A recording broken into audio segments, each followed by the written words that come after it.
Dans le labyrinthe des mots, des locutions et des expressions, on s'y perd parfois. Mais chaque mot a son histoire, et chaque histoire, son fil conducteur. Sur la chaîne YouTube JC Group, je vous propose Le Fil d'Ariane, le podcast qui vous donne la clé pour comprendre les expressions françaises, une à la fois, un jour à la fois.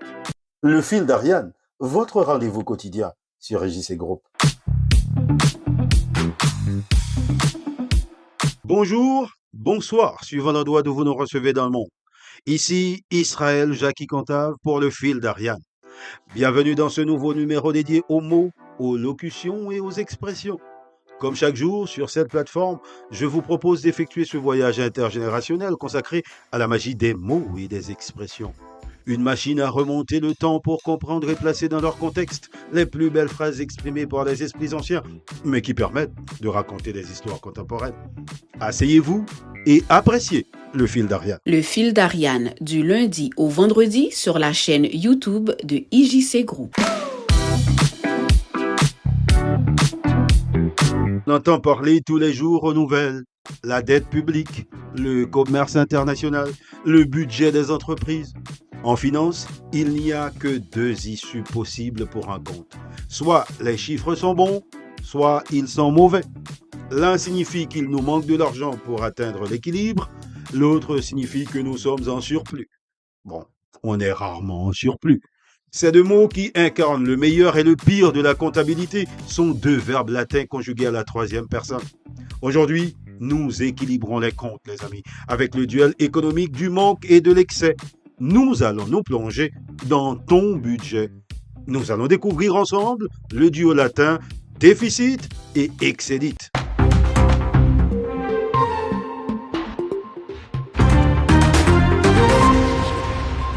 Déficit est la troisième personne du singulier du verbe latin deficere, qui signifie manquer, faire défaut ou abandonner.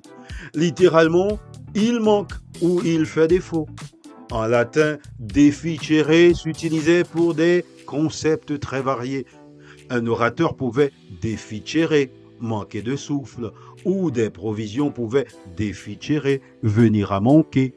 L'usage du mot déficit, dans son sens comptable actuel, s'est largement établi au Moyen-Âge et à la Renaissance, lorsque les comptables devaient dresser des bilans.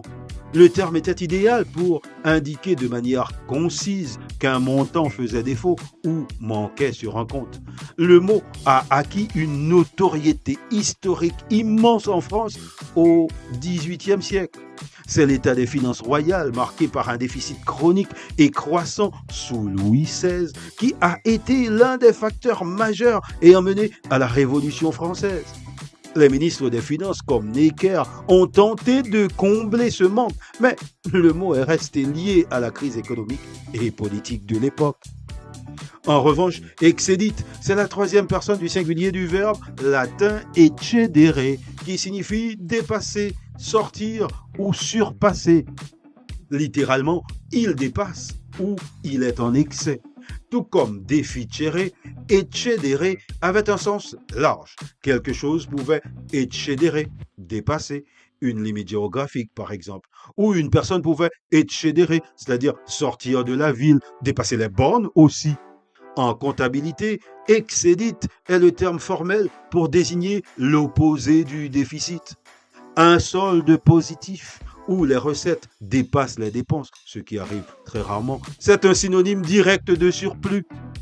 Bien que déficit soit devenu un nom commun en français, excédit est resté confiné au vocabulaire technique et est souvent remplacé par son équivalent français excédent, qui vient d'ailleurs du participe présent de ce même verbe, excedere. Si vous regardez les vieux livres de comptes, vous trouverez souvent les abréviations DEF pour déficit ou EX pour excédit afin de marquer les deux colonnes opposées du bilan. Mais nous tous, nous le savons, dans nos budgets, généralement, il y a beaucoup plus de DEF que d'EX. Le Fil d'Ariane, votre rendez-vous quotidien. Aujourd'hui, dans le langage courant, le déficit, c'est un manque de ressources, un solde négatif. Ainsi, on dira, le gouvernement doit réduire le déficit budgétaire de l'État ou encore, il souffre d'un déficit d'attention en classe, autrement dit, un manque de concentration. A contrario, excédit, c'est l'excès, c'est le surplus. Maintenant, dans notre français courant, excédit a un équivalent, un nom commun, excédent. Mais il représente lui aussi l'idée de surplus, l'idée d'un reliquat.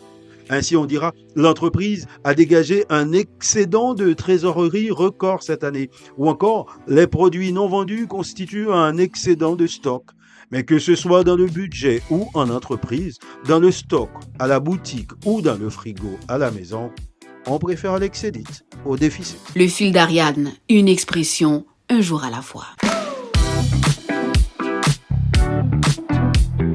Et voilà les amis, de la Rome antique à la Banque centrale d'aujourd'hui, déficit et excédit sont les deux pôles de la finance. L'un nous dit il manque, l'autre nous dit il y a un surplus.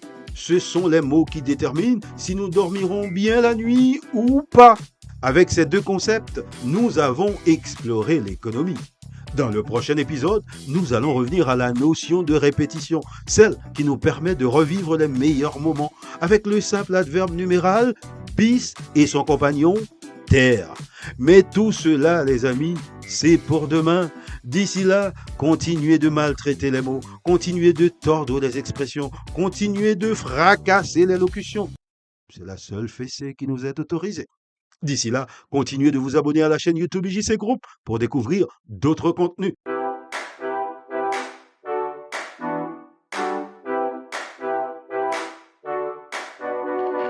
Dans le labyrinthe des mots, des locutions et des expressions, on s'y perd parfois. Mais chaque mot a son histoire et chaque histoire son fil conducteur.